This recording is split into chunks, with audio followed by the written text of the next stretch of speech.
A few years ago, I went through one of the hardest seasons of my life. As I listen to these words today, I realize they are still true. Life looks different now. Some prayers have been answered, new challenges have come, but one lesson has remained the same. So today, I would like to share one of God's greatest saving graces in my life.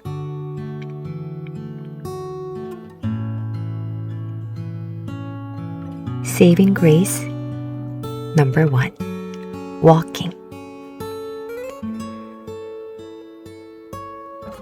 Like many people, the years following the pandemic were incredibly difficult. I struggled with health issues that no doctor could fully explain. The pain lingered for years. Eventually, I made a difficult decision to leave a teaching position that I had loved for 8 years so I could focus on my health and be more present for my family, especially my son.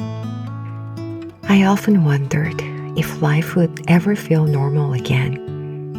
One afternoon, feeling more discouraged than I had in a long time, I prayed a simple prayer. Lord, what can I do right now? Not next year, not when I feel healthier, not when I have more energy, but what can I do today? I felt so limited. As a pianist, my arms were in constant pain from rheumatoid arthritis. As a wife and a mother, I often felt like I had nothing left to give. I wasn't asking God for a 5-year plan. I was simply asking Him how to survive that day. For a while, God remained so silent. Then, little by little, one thought settled into my heart. Don't worry about doing more. Just keep doing what you can. At first, I was disappointed. It sounded too simple. I wanted healing. I wanted answers. I wanted my old life back. Instead, God invited me to be faithful in something ordinary. So I stopped asking, what can't I do? And I started asking, what can I still do? My arms were still in pain, but my legs were not in pain. I could still walk.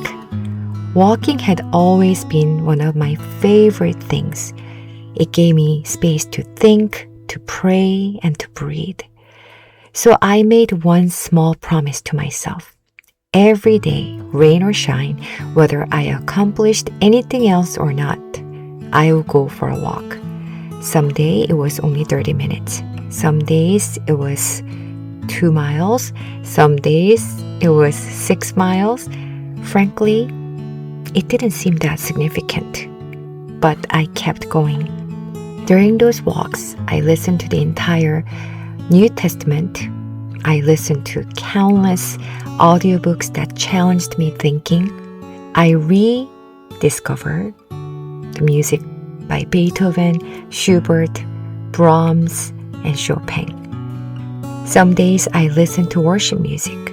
Some days I listened to the Beatles, Carla Bruni, Frank Sinatra, or even BTS. But God met me in all of it.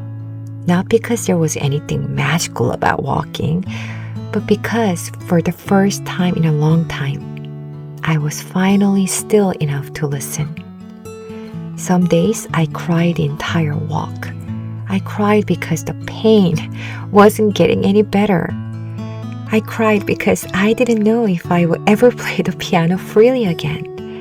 I cried because I worried about my family, my career, and my future. Sometimes I complained. Sometimes I was so angry and bitter at God. Sometimes I felt like I was failing as a mom because I was so consumed by my own struggles.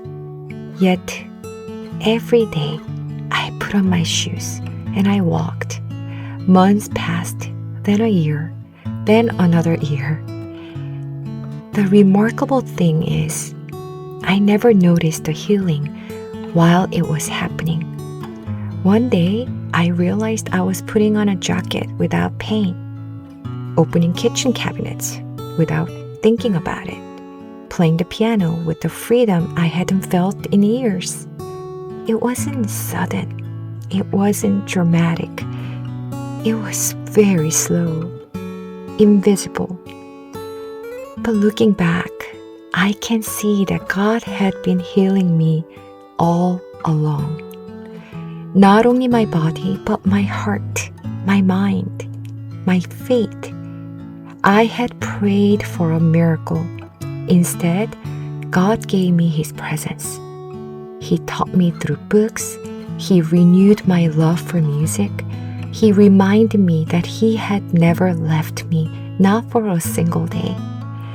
I've come to realize that when we are in the middle of suffering, we often believe something extraordinary has to happen before life can change.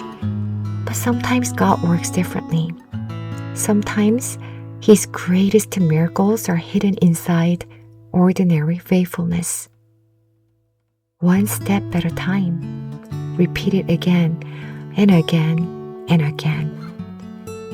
So if you are in a season where you are waiting for answers, if you're praying for healing, may I gently encourage you, don't underestimate the small things that you do every day.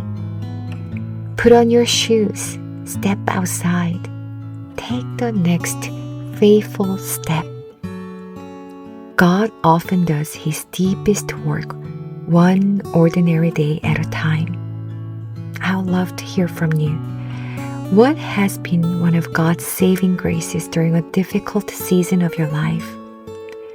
Until next time, may the Lord fill your heart with His peace, strengthen you for today, and remind you that even when you cannot see Him working, He is faithfully walking beside you. Thanks so much for listening.